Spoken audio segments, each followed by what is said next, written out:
So now I give you a maiden speech. Thank you.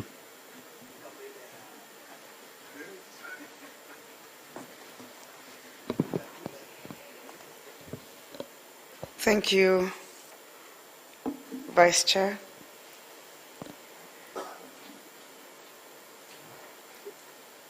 Right Honorable Moses Wetangula, Speaker of the National Assembly, fellow Excellency Governors and Deputy Governors, Excellency Martin Wambora, Chair Emeritus and former Governor Embu County, distinguished guests, ladies and gentlemen, good afternoon. On behalf of the Council of Governors, allow me with great pleasure to welcome and thank the Chief Guest, Honorable Moses Wetangula, for honoring our invitation to grace this ceremony. As a Council, we recognize and appreciate the new administration's commitment to advance democratic governance as well as support the implementation of devolution. I now take this opportunity to extend my gratitude to my fellow Excellency Governors for electing me today to serve as the Chairperson of the Council for the next year. I am profoundly humbled, honored and privileged to be entrusted with this role at a critical time when we have just ushered in the third generation of county governments. The responsibility bestowed upon me is no mean feat, but I am equal to the task. Your Excellencies, ladies and gentlemen, indeed, devolution has come of age. In the last 9 years, we have witnessed remarkable milestones in the devolved sectors.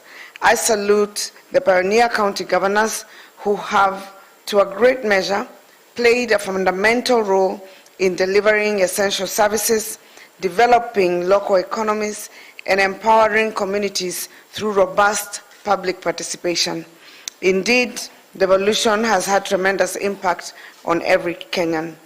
As we take up the mantle, we must strive to build on the successes and achievements made so that we can deliver on the devolution dream where every citizen, regardless of status, has equal access to services.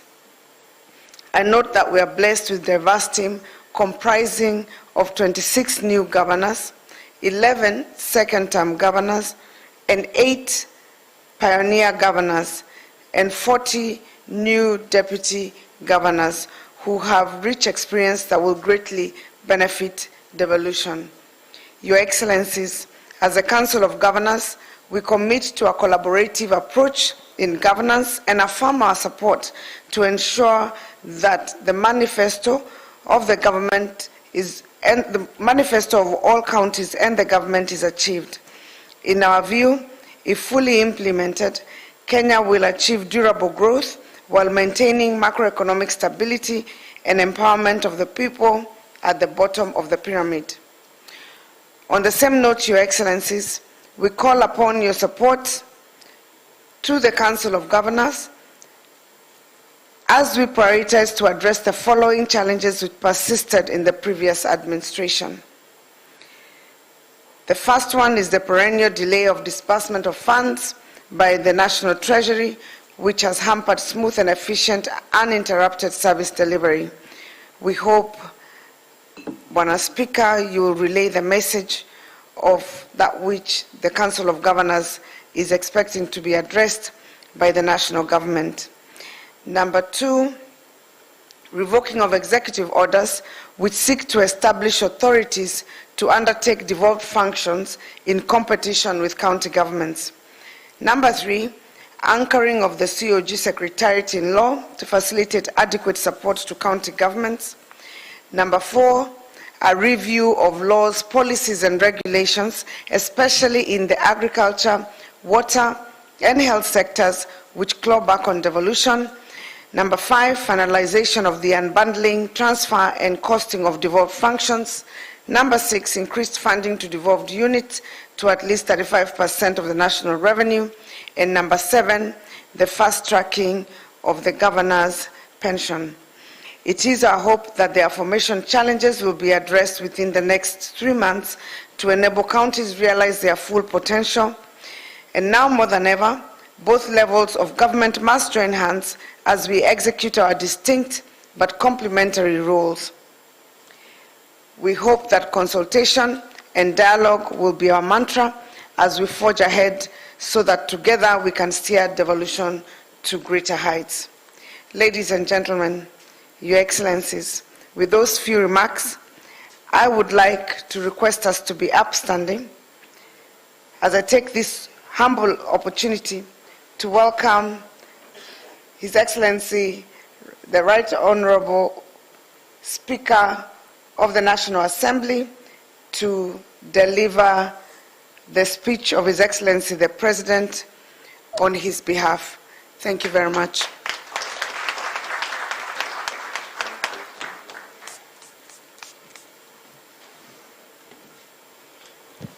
Thank you. You may be seated, please. Chairman Emeritus to the Council of Governors, my good friend Martin Wambora, the brand new elected Chair, Governor Anne Waiguru, the Vice Chair, the Whip, the facilitators to this induction seminar, all resource persons, the Chair of the Deputy Governor's Caucus, your Vice Chair and the team, ladies and gentlemen, I am here to deliver a speech on behalf of His Excellency the President, William Samoei Ruto, EGH, the Commander-in-Chief of our Defense Forces, who was supposed to grace this occasion but is, due to unavoidable circumstances, engaged elsewhere. Ladies and gentlemen, Your Excellencies, it gives me great pleasure to join you today as we close this induction workshop. I believe these last 3 days have been very illuminating, especially for those of you who have been newly elected. I want to take this opportunity to congratulate all of you on your election and re-election as governors and deputy governors. This is an illustration of the trust that your county residents have on you. I note with satisfaction that 7 women governors have been elected, up from 3 in the last general election. I wish to take this opportunity to specifically congratulate them for coming out victorious during the just concluded elections.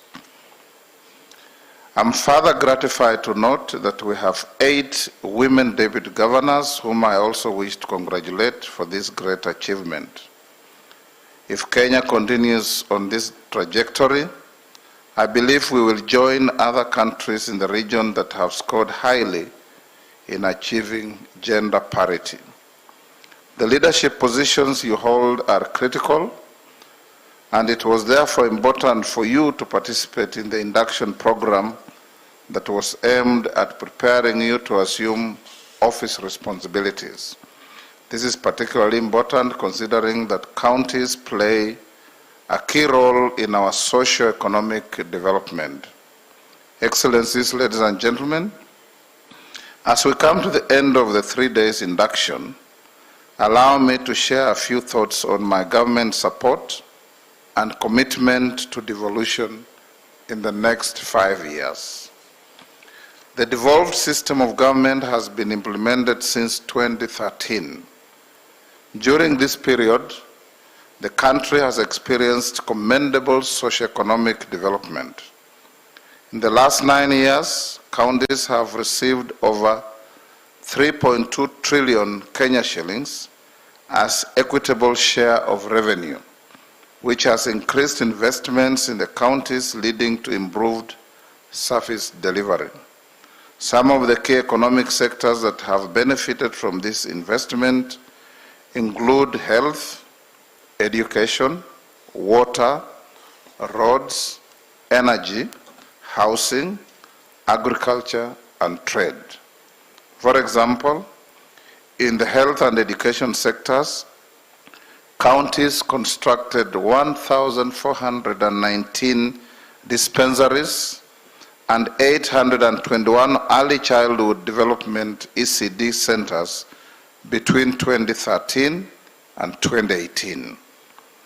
Though we have had good progress in implementation of the devolution, it is noted that there is still much we can do to improve on implementation of devolution as envisaged in our 2010 Constitution. I am aware that counties have raised concerns with the delays in the disbursement of equitable share of revenue by the national government.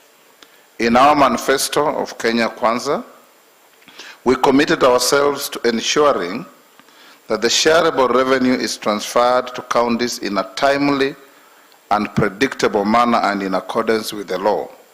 This will ensure that counties carry on with their development activities without interruptions, including meeting their financial obligations. Accordingly, I will engage the National Treasury to ensure that there are no further delays and that all disbursements to the counties are done on time to enable counties to meet their obligations. Excellencies, ladies and gentlemen, I am informed that the average potential of on-source revenue for the 47 counties is 171.7 billion. However, actual collections have averaged only 32.9 billion, which is a huge shortfall on the expected revenues of the counties. This therefore means that the counties are unable to meet their budgetary commitments. We are committed to working with county governments to ensure and enhance their capacity to generate their own income and supplement transfers from the national government. As part of these efforts, I will engage the Cabinet with a view to reintroduce the Bill on On-Source Revenue in Parliament to give the counties a legal framework for enhancing revenue collection at the county levels. And you can count on me to support that when it comes. Excellencies, ladies and gentlemen, one major area of dissatisfaction in the counties is the delay in transferring all the devolved functions. We are committed to the complete transfer of all functions constitutionally earmarked for the counties. I therefore want to direct the Ministry of Devolution to complete the process of unbundling of all these functions and the National Treasury to avail the attendant necessary funds to complete the exercise. I am also aware that the valuation and transfer of assets and liabilities relating to the devolved functions has not been completed due to insufficient funds. I am therefore directing the National Treasury to provide sufficient funds for this task to the Minister of Devolution to ensure that the exercise is completed as soon as possible. Excellencies, ladies and gentlemen, by now, you are all aware that both the counties and the national government are struggling with the payment of pending bills to merchants and contractors, while at the same time balancing the development needs of our counties and the country. While it is critical to ascertain the validity of the pending bills before payment, it is of paramount importance that these bills are paid. Many ordinary Kenyans who provide goods and services to the national and county governments have remained unpaid for a long period, and some have even lost their properties that they use as collaterals to guarantee bank overdrafts. Our economy is driven by the efforts of such Kenyans through small and medium enterprises, SMEs, yet the pending bills have destroyed their businesses, thereby contracting the Kenyan economy and reducing our potential to create job opportunities, especially for the youth and women. I am therefore directing that both the national and county governments comply with the financial regulations which stipulate that pending bills are cleared as a first charge in the beginning of a financial year. Excellencies, ladies and gentlemen, I want to give my assurance that as a government, we will continue working with the counties and other stakeholders in the devolution sector to strengthen the policy and legislative framework to support operations at the counties. Currently, the government is reviewing the policy on devolved system of government to make it more responsive to emerging issues in the implementation of devolution. I'm therefore calling for your support and participation to enrich this policy so that it captures the aspirations of our counties. Article 6.2 of the Constitution envisages for a two-tier system of government and recognizes their distinctiveness and interdependence, requiring them to conduct their mutual relations in consultation and cooperation. Harmonious intergovernmental relations are critical in strengthening interactions between the national and county governments. The legal framework has established various intergovernmental structures aimed at facilitating the said interactions. I want to emphasize to you, Excellencies, my commitment to strengthen and rejuvenate the laid down intergovernmental structures as primary platforms for engagement between the two levels of government in the cooperation and resolution of matters of interest. Further, I wish to urge that the two levels of government embrace alternative dispute resolution mechanisms in the resolution of any intergovernmental disputes. This is an amicable and cost-effective method of resolving intergovernmental conflicts. Various courts have now guided that regarding intergovernmental disputes, the parties must first exhaust the alternative dispute resolution mechanisms before seeking judicial intervention. I also wish to reiterate the government's commitment to support county governments in building the requisite capacity to enable them to discharge their mandates effectively. In this regard, the national government has developed the National Capacity Building Framework, which guides and harmonizes interventions and funding targeted to capacity building programs in counties. Finally, Excellencies, it is my expectation that with the resources at your disposal, there will be improved governance, efficient and effective development, and service delivery. With these remarks, I therefore wish to formally close this induction workshop. Your Excellencies, on my part, I'll just add one or two things. One, to congratulate personally each one of you for the grueling campaigns you have gone through and the successful election that you all deserved after that election.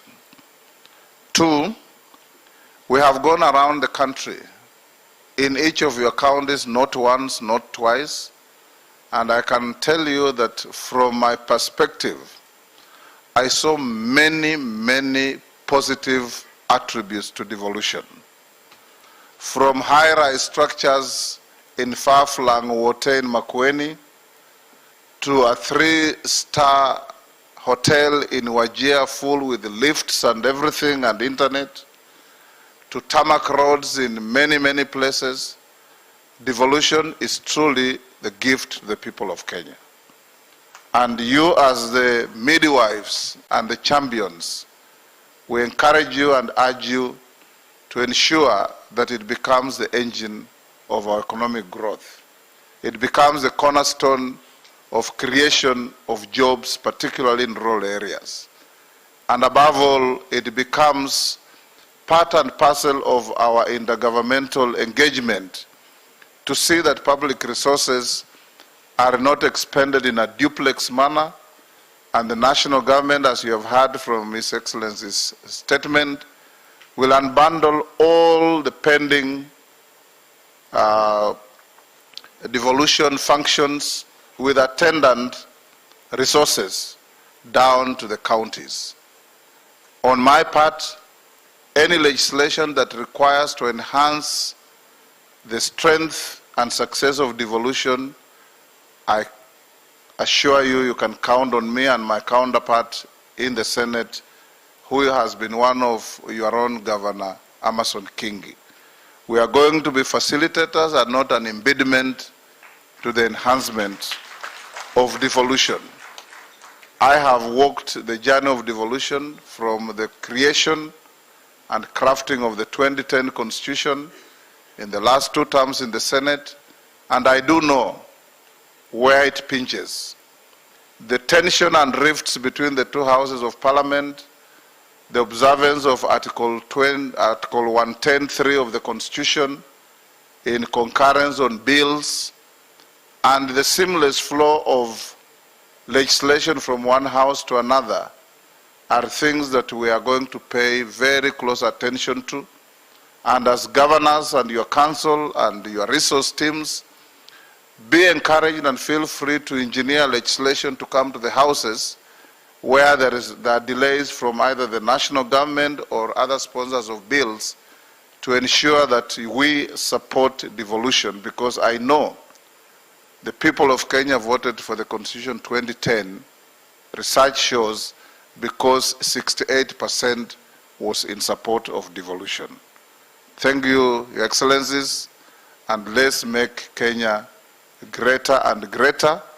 Let's put behind us the tensions that we had during campaigns and embark on construction and reconstruction of our economy for Kenyans to live better lives, and for you as governors to live your counties when your terms end better than you found them. Thank you, and may God bless you.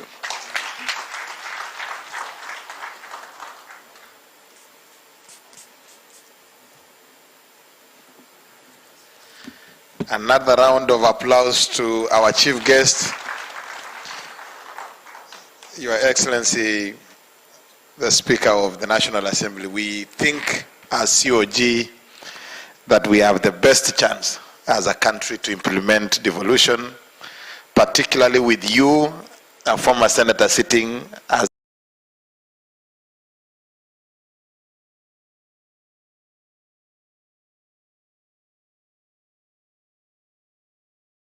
processes and structures for optimal functioning of county governments.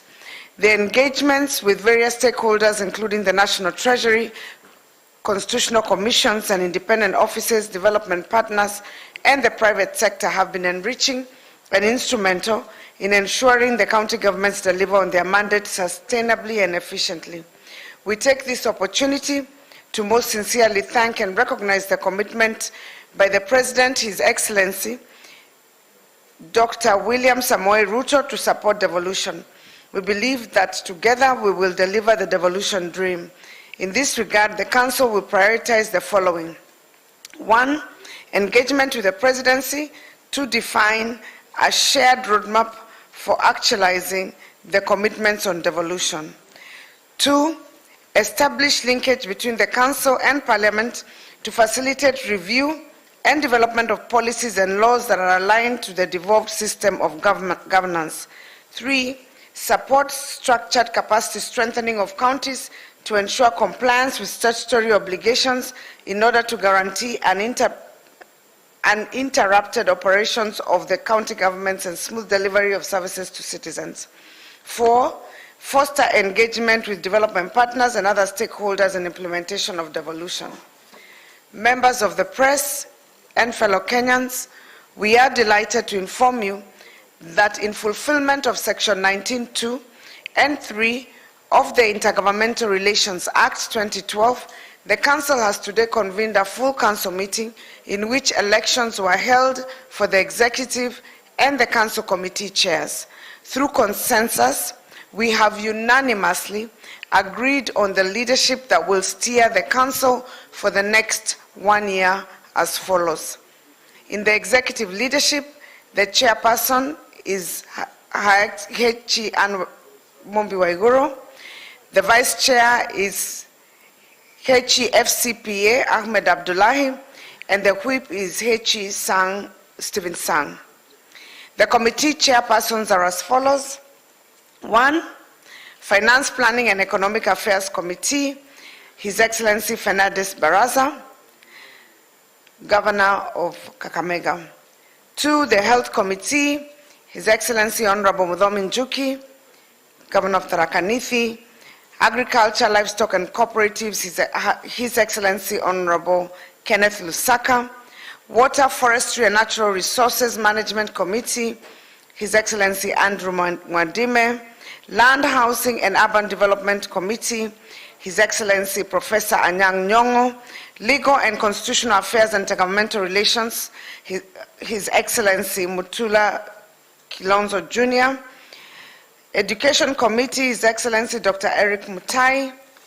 Gender, Youth, Culture, Sports and Social Services, His Excellency Simon Kachapin. Trade, Industry, Manufacturing and Enterprise Development, Her Excellency Wavinya Ndeti. Environment and Climate Change Committee, His Excellency Wilbur Otichilo. Human Resource, Labor and Social Welfare Committee, His Excellency Sakaja Johnson. Blue Economy Committee, His Excellency Issa Timami. Energy, Roads, Transport and Infrastructure Committee, His Excellency Dr. Kimani Wamatangi. Arid and Semi-Arid Lands and Disaster Management Committees, His Excellency Nathif Jama. Resource Mobilization and Partnership Committee, Her Excellency Cicely Mbarire. ICT and Knowledge Management, His Excellency Wisely Rotich. Security and Foreign Affairs Committee, His Excellency Major Retired Dr. Dado Godana. Tourism and Wildlife Committee, His Excellency Patrick Olen Tutu. Finally, the last committee, which brings together the executive and the chairpersons of all committees, is the Liaison Management Resource Management Committee, which will be chaired by the Vice Chairperson of the Council of Governors. We are also proud to note that we have launched a 5-year strategic plan, 2022 to 2027, whose overarching priority is to promote good governance at the county level, strengthen the institutional capacity of county governments to deliver on their mandate, foster a robust intergovernmental relations, and improve the policy and legislative environment for devolution. We are therefore filled with optimism that we'll deliver on our mandate in a focused and coordinated manner as we harness potential opportunities for prosperity to ensure citizens access timely and quality services in all the devolved sectors.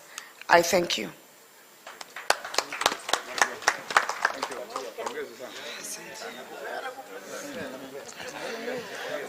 Asanteni sana. We will now proceed